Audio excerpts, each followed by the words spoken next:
दोस्तों, आज हम एक ऐसे मुद्दे पर बात करेंगे, एक ऐसी चर्चा आज हम करेंगे जो कई लोगों की अपने आप में परेशानी है और ख़ास तौर पर उन लोगों की जो 12वीं पास विद्यार्थी के रूप में होते हैं।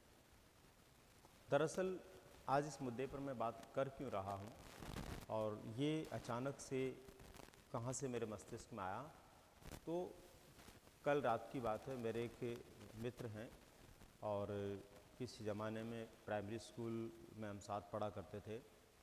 आज वो जयपुर में रह कर के कोई अपना काम धंधा करते हैं। अचानक रात को उनका फ़ोन आया, बरसों बाद। मैं तो पहचान भी नहीं पाया। उन्होंने मुझे बताया, सारा याद दिलाया। फ़ोन क्यों आया वो कारण मैं आपको बताता हूँ।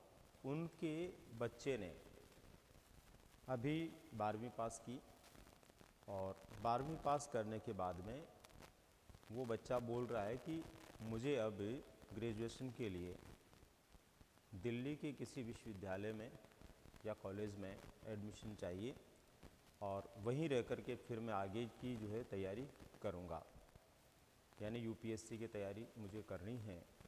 अब वो बच्चा जब जिद पकड़ रहा था तो उनके पास में बहुत सारे वहाँ भी आसपास मिलने वाले रहे होंगे। उन लोगों से भी उन्होंने बातचीत की। अंतिम रूप से उन्होंने फैसला किया कि वो मेरे से भी एक बार बातचीत करें और उसके बाद में ये तय करें कि अपने बच्चे को 12वीं के बाद में वो कहाँ भेजेंगे और कहाँ क्या करेंगे। अब आप सोच रहे होंगे कि अभी तो एग्ज़ाम वगैरह चल रहे हैं और अभी से उन्होंने ये बात क्यों पूछी। तो बच्चा पढ़ने में प्रतिभाशाली है, ये उनका भी मानना है और परीक्षा होने के तत्काल बाद वो चाहता है कि उसको जो है वहाँ शिफ्ट कर दिया जाए और वहाँ पर रह कर के वो अपनी पढ़ाई जो आगे की है उसको कर पाए। इससे वो चिंतित थे क्योंकि अभी जो ही 12वीं की एग्ज़ाम पूरी हो जाएगी उसके बाद में बालक जो है वो जिद करेगा, तो पहले से उसके लिए क्या तय हो, इसको लेकर के उन्होंने ये सारी बातचीत की। हालांकि मैंने उनको क्या बताया क्या नहीं बताया, मैं आप लोगों को वो स्पष्ट बताना चाहूँगा और क्या वो निर्णय लेंगे वो उन पर निर्भर करता है। लेकिन मुझे उससे एक सवाल मस्तिष्क में आया और उसके कई जवाब मेरे को समझ में आए कि सचमुच में 12वीं के बाद जब बालक निकलता है तो उसको ये नहीं पता होता कि आखिर मुझे किस रास्ते पर जाना चाहिए। दोस्तों, 12वीं के बाद बहुत सारे रास्ते होते हैं। उन रास्तों में से हमें उस रास्ते को चुनना चाहिए जिस रास्ते पर चलते समय हमारे परिवार को और हम दोनों को किसी तरह की कोई तकलीफ नहीं हो। हमारा परिवार भी उस रास्ते पर हमारे चलते समय हमारी मदद करता रहे और हम भी बहुत आसानी से उस रास्ते पर चलते रहें। कई बार ऐसा होता है कि हम रास्ता ऐसा चुन लेते हैं जो हमारी मर्जी से चुना हुआ होता है, उसका रिजल्ट क्या आएगा वो तो भविष्य के गर्भ में निर्भर है और उसके बाद ही पता चलेगा। लेकिन वर्तमान में हमारा परिवार उससे कई बार काफ़ी तकलीफ में और परेशानी में आ जाता है। जैसा कि उनका ये कहना था कि मैं यहाँ पर जो काम करता हूँ, जिस काम से मुझे पैसा मिलता है वो इतना नहीं मिलता कि मैं इसको दिल्ली में रख कर के वहाँ के बड़े खर्चे में वहन कर सकूँ। मैं परिवार सहित यहाँ रहता हूँ तो अपने परिवार का खर्चा चला लेता हूँ। बड़े मुश्किलों से गाँव से आकर शहर में यहाँ रह रहा हूँ, तो कैसे मैं वो खर्चा वहन कर पाऊँगा। एक तरफ बच्चा कहता है कि मैं वहाँ पर ग्रेजुएशन करने के साथ ही यूपीएससी की तैयारी करके कुछ सालों बाद में बड़ा अधिकारी बन जाऊँगा तो सब कुछ ठीक हो जाएगा। लेकिन क्या ऐसा संभव है कि वो ऐसा कर लेगा? तो दोस्तों, निश्चित रूप से संभव तो है। अपन मानते हैं इस बात को कि 3 साल की ग्रेजुएशन के बाद में मान लीजिए वो बहुत अच्छे से तैयारी करता है, पूरे मन से तैयारी करता है, तो अगले 2-3 साल के अंदर वो यूपीएससी को पास करके और वो आईएएस अधिकारी भी बन सकता है। लेकिन आप ये सोचिए कि 6 साल का उसका जो खर्चा है वो उसके पिताजी वहन नहीं कर पाएंगे, तो न तो वो ढंग से पढ़ पाएगा और न ही घर वाले ढंग से रह पाएंगे। 6 साल बहुत बड़ा और लंबा समय होता है, किस तरह से वो कर पाएंगे? उसके पढ़ाने के चक्कर में अगर वो बड़े कर्जदार हो गए तो पारिवारिक परिस्थितियाँ आगे जाकर कैसी होगी अलग मुद्दा, लेकिन अभी तो हालात ख़राब हो जाएंगे। तो ऐसी स्थिति में मैं आपको जो यहाँ पर बात बताने जा रहा हूँ वो ये है कि आखिर 12वीं के बाद हमारे पास क्या क्या रास्ते होते हैं और कौन सा रास्ता हमें चुनना चाहिए। मुझे जो समझ में आया दोस्तों, उसके अनुसार मैंने यहाँ पर इसका जो टाइटल रखा है वो भी रखा है 12वीं पास के बाद 5 रास्ते हैं जो मुझे समझ में आ रहे हैं। सबसे सही रास्ता कौन सा है, समझें और चुनें। जो आपको सबसे सही लगता है, मैं भी सब रास्ते बताने वाला हूँ, जो आपको सबसे सही लगता है उसको आपको समझना है और चुनना है कि वास्तव में ये रास्ता हमारे लिए सही है। और दोस्तों, यदि आपने अपने परिवार की परिस्थितियों को, खुद को, अपनी इंटेलिजेंसी को, अपने कार्य करने की क्षमता को समझ करके निर्णय लिया, तो ये मान के चलिए कि आप निश्चित रूप से स्वर्णिम भविष्य के हकदार होंगे और आप अपने जीवन के अंदर बेहतर दिशा को प्राप्त कर पाएंगे। दोस्तों, एक बार फिर से बता देता हूँ, ये वीडियो उन लोगों के लिए खास है जो 12वीं पास कर चुके हैं या करने जा रहे हैं और 12वीं के बाद उनको रास्ता नज़र नहीं आता कि आखिर हम क्या करें। बहुत सारे लोग तो क्या करें क्या नहीं करें कि उधेड़ बुन के अंदर ही 2-4 साल निकाल देते हैं और फिर वो कुछ भी नहीं कर पाते। तो क्यों ना आज हम इन रास्तों को समझें और जो हमारे लिए उचित हो उसको हम चुनें। दोस्तों, ये रास्ते जो है कौन कौन से हैं, मैंने थोड़ा सा मेरे हिसाब से इनको तैयार किया है। पहला रास्ता, 12वीं पास आपने कर ली, उसके बाद आगे की पढ़ाई और प्रशिक्षण आप क्या कर सकते हैं, जारी रख सकते हैं। क्या कर सकते हैं, जारी रख सकते हैं। क्या 12वीं पास कर ली, अब आप ग्रेजुएशन की पढ़ाई कर सकते हैं या फिर कोई ट्रेनिंग, जैसे 12वीं के बाद DLED कर रहे हैं या कोई ITI से संबंधित कोई ट्रेनिंग ले रहे हैं या कोई विशेष प्रकार का अन्य जो है व्यावसायिक प्रशिक्षण आप ले रहे हैं, तो वो आप कर सकते हैं, जारी रख सकते हैं। लेकिन यहाँ आपको ये ध्यान रखना पड़ेगा कि आपके परिवार की आर्थिक स्थिति इतनी सुदृढ़ है कि 12वीं तक उन्होंने आपके ऊपर जो खर्च किया उसका कोई उनको दिक्कत नहीं है और अब भी आप 2 साल 3 साल का कोई प्रशिक्षण ले रहे हैं या 2-3 साल की कोई डिग्री के लिए आप पढ़ाई कर रहे हैं, तो घर वाले आसानी से कहीं भी आपको रख करके वो खर्चा वहन कर सकते हैं।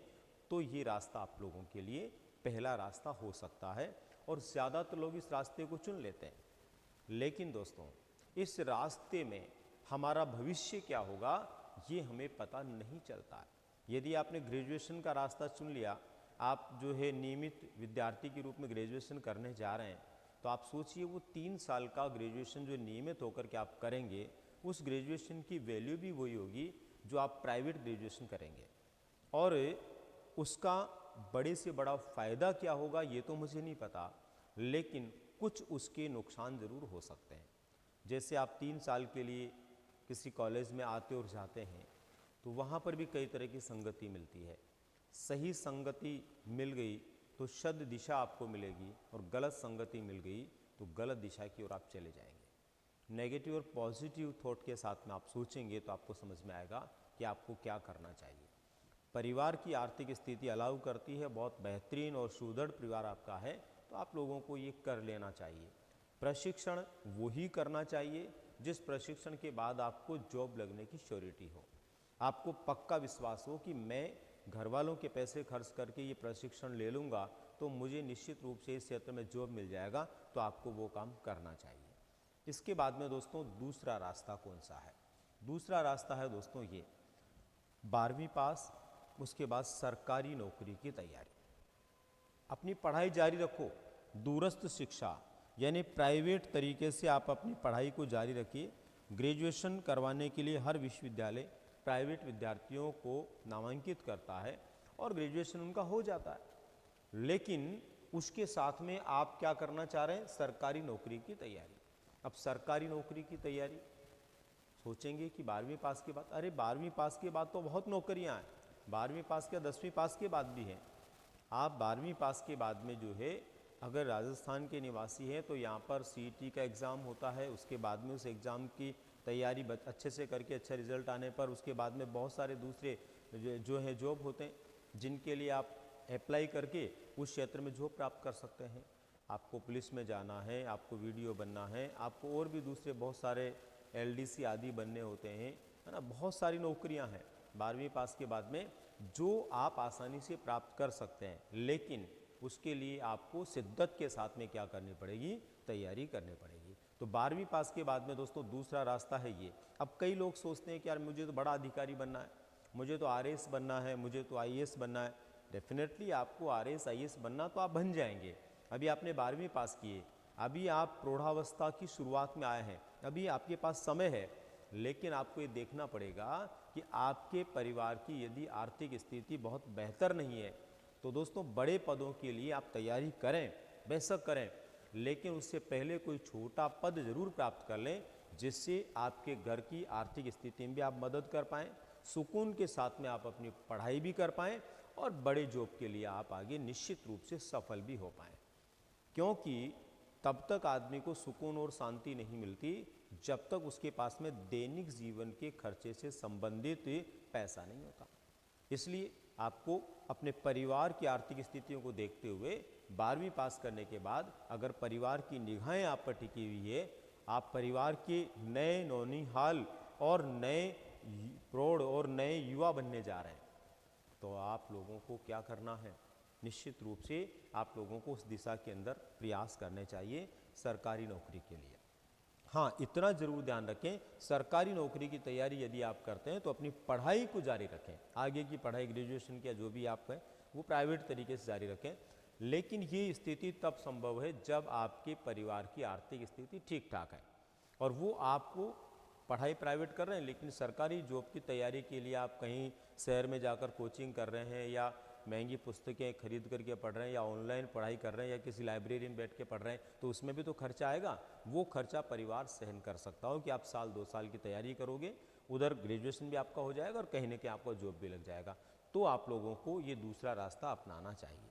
और दोस्तों 12वीं पास के बाद में बहुत सारी सरकारी जॉब हैं, यदि आप ढूंढेंगे तो बहुत सारी है। मैं खुद भी मेरे इंस्टाग्राम चैनल पे, यूट्यूब चैनल पे बहुत सारी सरकारी जॉब बताता रहता हूँ समय समय पर, वहाँ से भी आप देख सकते हैं। मेरे अलावा भी बहुत सारे विद्वान साथी हैं, विद्वान लोग हैं जो बहुत सारी अलग अलग प्रकार की जॉब समय समय पर बताते रहते हैं। तो दोस्तों ये था हमारा दूसरा रास्ता जो आप अपना सकते हैं। इसके बाद में दोस्तों बात आती है हमारे तीसरे रास्ते की।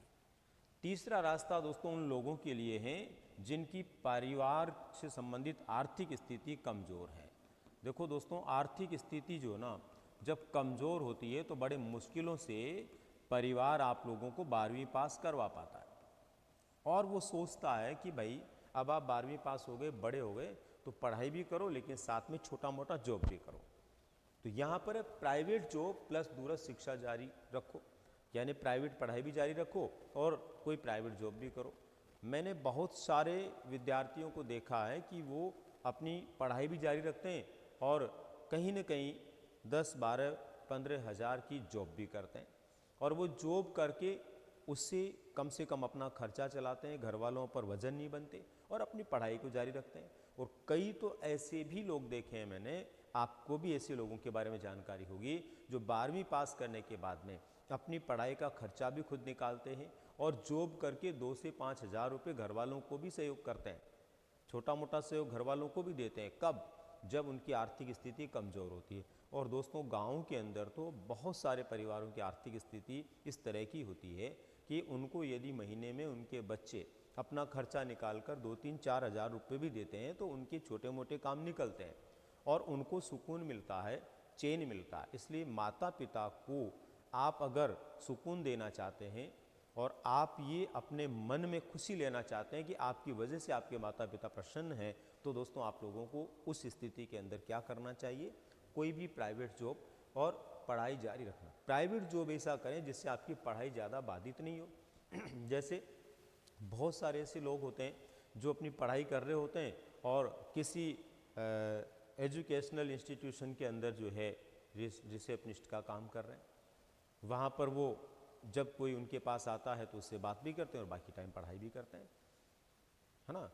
मेडिकल लाइन में बहुत सारे ऐसे जॉब होते हैं, एजुकेशन लाइन में बहुत सारे जॉब होते हैं, बहुत सारी कंपनियों में ऐसे जॉब होते हैं कि आप जो है वहाँ पर पढ़ाई भी कर रहे हैं और उनके फ़ोन कॉल्स आते हैं दिन में 10-20, तो उनको भी अटेंड कर रहे हैं। कहने का मतलब मेरा ये कि जॉब ऐसा हो जहाँ पर सुकून के साथ में आप उनका काम भी प्रॉपर कर पाएँ और अपनी पढ़ाई भी जारी रख पाएँ। या फिर जॉब इस प्रकार का हो जिसके अंदर पार्ट टाइम आप थोड़ा जॉब कर रहे हैं और बाकी टाइम के अंदर जो है आप अपनी पढ़ाई को भी बैलेंस में रख रहे हैं। तो दोस्तों ये हमारे लिए एक बहुत ही खास और तीसरे नंबर का रास्ता है। और मैं ये कहूँ कि आज के टाइम में ज़्यादातर परिवारों की आर्थिक स्थिति बहुत बेहतर नहीं है। मध्यम वर्गीय परिवारों में भी हालात बहुत ख़राब रहते हैं। ऐसी स्थिति में हर व्यक्ति को ये सोच करके समझ करके निर्णय लेना चाहिए और संभव हो तो कम से कम अपनी पढ़ाई से जितना खर्चा अपने को खुद को निकालने की कोशिश करनी चाहिए। जिन लोगों ने भी इस तरह के प्रयास किए उनके अंदर एक तो खुद में उद्यम विकास होता है, खुद के अंदर अपने जीवन को लेकर के उद्यमी बनने की एक नई प्रेरणा जागृत होती है और वो जीवन के अंदर असफल नहीं होते, क्योंकि प्रारंभ से ही उनमें परिश्रम करने की आदत विकसित हो जाती है। तो यहाँ आपको ध्यान रखना है कि प्राइवेट जॉब के साथ में आप अपनी पढ़ाई भी जारी रखें ताकि घर वालों पर बोझ भी नहीं बने और आप अपनी एक दिशा भी लें। याद रखिए, प्राइवेट जॉब वो करना जिस जॉब के अंदर आपकी स्किल डेवलप हो। स्किल डेवलप होना जरूरी है, क्योंकि कई बार ऐसे जॉब हम कर लेते हैं कि चलो प्राइवेट जॉब कर रहे हैं तो अपन जो है किसी गाड़ी वाले के साथ खलासी बन जाते हैं, ड्राइवर बन जाते हैं। आप ऐसी जॉब करें और पढ़ाई भी करना चाहते हैं तो नहीं हो पाएगी वहाँ पर पढ़ाई फिर। और ख़ास बात ये कि आप जो है खलासी, ड्राइवर या किसी दुकान पर मुनीम बनकर काम करने लग गए तो वो काम 24 घंटे के होते हैं और उन कार्यों को करते हुए पढ़ाई नहीं हो सकती। तो उधर आप डाइवर्ट नहीं हो। जॉब वो करें जिसको करने के साथ साथ आप अपनी पढ़ाई भी जारी रख सकते हैं। उम्मीद करता हूँ मेरी बात आपको समझ में आ रही होगी। वैसे 12वीं पास करके जस्ट जो बालक निकलता है, जो मुझे 12वीं पास करके जस्ट आए वो बालक सुन रहे होंगे, उनमें से बहुतों को मेरी बात हो सकता है सीधी सीधी समझ में नहीं आ रही हो, लेकिन यदि वो गहराई से सोचेंगे, मंथन करेंगे, चिंतन करेंगे, मनन करेंगे तो उनको ये बात समझ में आएगी। और जिसके समझ में आ गई और इनमें से जिस रास्ते को उसने चुन लिया अपनी परिस्थितियों के अकॉर्डिंग, निश्चित रूप से वो अपने जीवन के अंदर स्वर्णिम पलों को प्राप्त करने की दिशा में आगे होगा, ये मेरा भरोसा है। इसके बाद में है चौथा रास्ता। चौथा रास्ता 12वीं पास करने के बाद में नियमित पढ़ाई आप जारी रख सकते हैं और पार्ट टाइम वर्किंग भी आप कर सकते हैं। देखो बहुत सारे लोग होते हैं जैसे 12वीं पास कर ली और उन्होंने नियमित पढ़ाई के लिए कॉलेज चुन लिया या ट्रेनिंग सेंटर चुन लिया जिसके अंदर सुबह 7 से लेकर 12 बजे तक जाना। अब 7 से 12 कॉलेज जा रहे हैं, चाहे वो ट्रेनिंग के लिए जा रहे हैं चाहे वो सामान्य पढ़ाई के लिए जा रहे हैं, किसी डिग्री के लिए जा रहे हैं। उसके बाद का जो टाइम बचा दोपहर बाद का, उसके अंदर उन्होंने 5 घंटे 4 घंटे का कोई जॉब देख लिया, सीधे सीधे अपने पढ़ाई से जॉब पे गए और पूरे दिन का सदुपयोग भी हुआ और जॉब से उन्होंने कुछ इनकम भी प्राप्त कर ली। ऐसे वो लोग होते हैं, कई लोग जिनके घर की पारिवारिक परिस्थितियाँ आर्थिक रूप से अच्छी होने के बावजूद भी वो स्वावलंबी बन कर के अपने लिए खुद कमाते हुए काम करना चाहते हैं। वो नहीं चाहते कि घर वालों पर वो बोझ बने। ऐसी स्थिति के अंदर नियमित पढ़ाई के साथ साथ पार्ट टाइम वर्किंग या कोई जॉब मिल जाए तो वो भी करना चाहिए। लेकिन याद रखिए दोस्तों, ये पार्ट टाइम जॉब वो होना चाहिए जिसका संबंध कहीं न कहीं आपकी पढ़ाई से जुड़ा हुआ हो। जैसे मान लीजिए आप जो है पढ़ाई कर रहे हैं और किसी कंप्यूटर लैब पे आपको काम मिल गया तो कोई दिक्कत नहीं है, क्योंकि कंप्यूटर लैब पर आप काम करेंगे, वहाँ पर आप बहुत सारी चीज़ें सीखेंगे, आपका कंप्यूटर से संबंधित स्किल डेवलप होगा। तो आने वाले टाइम में बहुत सारे कंपटीशन वैसे भी तो हो रहे हैं जिनमें आप कंप्यूटर के माध्यम से ही जीत हासिल करेंगे। वही आपका एक अच्छा मार्ग या रास्ता हो सकता है। समझ पा रहे हैं बात का? तो इस तरह का पार्ट टाइम जॉब भी आप कर सकते हैं। नियमित पढ़ाई उसके साथ में पार्ट टाइम जॉब, ये सब लोग कर सकते हैं। पारिवारिक स्थितियाँ बहुत अच्छी है तो भी लोग करते हैं और नहीं है तो भी करते हैं, दोनों स्थितियाँ। लेकिन कम से कम वो अपना खर्चा खुद निकाल लें और अपनी पढ़ाई जारी रख करके अपने आप को साबित कर दें, तो घर वालों को इससे बड़ी खुशी और कोई नहीं मिलती है। और दोस्तों, ये 4 रास्तों के अलावा एक और रास्ता मुझे नज़र आता है जो आप चुन सकते हैं। 5वां रास्ता 12वीं पास के बाद स्किल विकास प्रशिक्षण। दरअसल ये क्या है? ये दोस्तों कई लोग होते हैं जैसे खेलों के अंदर बहुत अच्छे होते हैं, उनको पढ़ाई वढ़ाई में मन नहीं लगता किताबों में, हम तो खेलना चाहते हैं और आगे बढ़ना चाहते हैं। कई लोग होते हैं जो कई प्रकार के ऐसे कार्य, जैसे कोई जो है जोक्स के क्षेत्र में काम करता है, कोई विभिन्न प्रकार के जो है क्रिएटिव वीडियोस बनाता है। कुछ ऐसे भी लोग होते हैं जो डांस करने में माहिर होते हैं। कुछ लोग होते हैं जो बातचीत करने के अंदर बहुत बेहतर होते हैं, है ना। कुछ लोग होते हैं चित्र बनाने में बहुत अच्छे होते हैं। कहने का मतलब क्रिएटिव माइंड जिन लोगों का होता है और किसी नई दिशा के अंदर काम करना चाहते हैं तो उसी दिशा में अपना स्किल डेवलप करें। यानी उसके लिए उन लोगों से प्रशिक्षण लें जो आपको और बेहतर बना सकते हैं और आपको एक और बेहतर दिशा दे सकते हैं। ठीक है ना। तो ऐसे लोगों के साथ में आप स्किल विकास के लिए या स्किल डेवलपमेंट के लिए ट्रेनिंग लें। लेकिन इसके साथ में आपको ध्यान रखना है दोस्तों कि आप दो तरह से वहाँ पर आर्थिक गतिविधि में जरूर जुड़ें। कौन सी आर्थिक गतिविधि? एक तो संबद्ध आर्थिक गतिविधि। आप सोचेंगे संबद्ध आर्थिक गतिविधि क्या है? तो देखो संबद्ध आर्थिक गतिविधि क्या है। जैसे उदाहरण के तौर पर आप जो है एक बहुत अच्छे गायक हैं और गाने में आपकी रुचि है, तो आप गाने से संबंधित किसी ऐसी संस्था के साथ में या किसी ऐसे म्यूजिशियन के साथ में जुड़ें जहाँ पर आप विभिन्न प्रकार की स्किल भी डेवलप कर पाएँ और समय समय पर उसके प्रोग्राम होते हैं उनमें भी आप भाग लें। उन प्रोग्राम के माध्यम से तुम्हें कुछ पैसा मिले और तुम अपना काम भी चला पाओ, अपने आप को डेवलप भी कर पाओ। आपने देखा होगा एक गायक कलाकार पहली बार कहीं गाने के लिए जाता है तो इतना बहुत ज़बरदस्त हो ऐसा ज़रूरी नहीं है, लेकिन बार बार जाता है तो धीरे धीरे उसकी स्किल डेवलप होती है, बेहतर बन जाता है और साथ साथ उसकी डिमांड बढ़ने लगती है और पैसा भी उसको मिल रहा होता है। आप अच्छे नृत्य कलाकार हैं तो बहुत सारे कार्यक्रम इस तरह के होते हैं, आप अपना नृत्य का प्रशिक्षण भी लें और छोटे मोटे कार्यक्रमों से आप शुरुआत करते हुए वहाँ से कुछ अर्निंग भी करें। तो वो होता है संबद्ध आर्थिक गतिविधि। यानी कि जो स्किल डेवलप आप कर रहे हैं उसी से जुड़ा हुआ या उन्हीं लोगों से जुड़ा हुआ आर्थिक व्यवहार से संबंधित कार्य भी आप कर सकते हैं, जिससे कि आपको अर्थ से संबंधित आपूर्ति होती रहे। या फिर कई बार ऐसा होता है कि जहाँ हम स्किल डेवलपमेंट के लिए ट्रेनिंग ले रहे होते हैं वहाँ से डायरेक्ट उनका लिंकेज किससे नहीं होता, तो ऐसी स्थिति में आप पृथक से क्या करें, आर्थिक गतिविधि में जुड़ें यानी कि कोई दूसरा ऐसा काम भी आप साथ में करें जिससे आपकी आर्थिक समस्याएं हैं उनका भी समाधान होता रहे।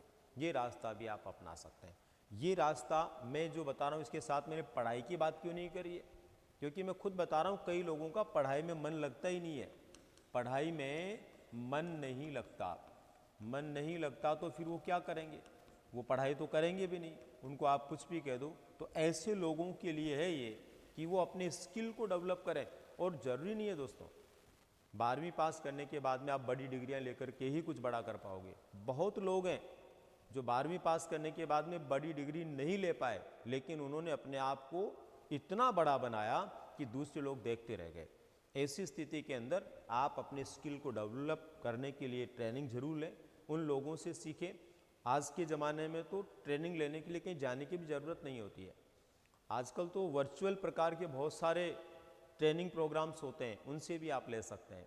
आज के टाइम के अंदर तो आपको विभिन्न प्रकार के जो है ऑनलाइन माध्यम है उनसे भी ट्रेनिंग मिल जाती है, लेकिन उसके साथ में अपनी आर्थिक गतिविधियाँ जरूर बनाए रखें ताकि आप लोग घर वालों पर बोझ नहीं बन पाएँ और खुद अपनी स्किल डेवलपमेंट के साथ साथ में अपनी आर्थिक स्थितियों को मजबूती प्रदान कर पाएँ। तो ये थे दोस्तों 5 रास्ते जो मुझे नज़र आ रहे थे 12वीं पास के बाद।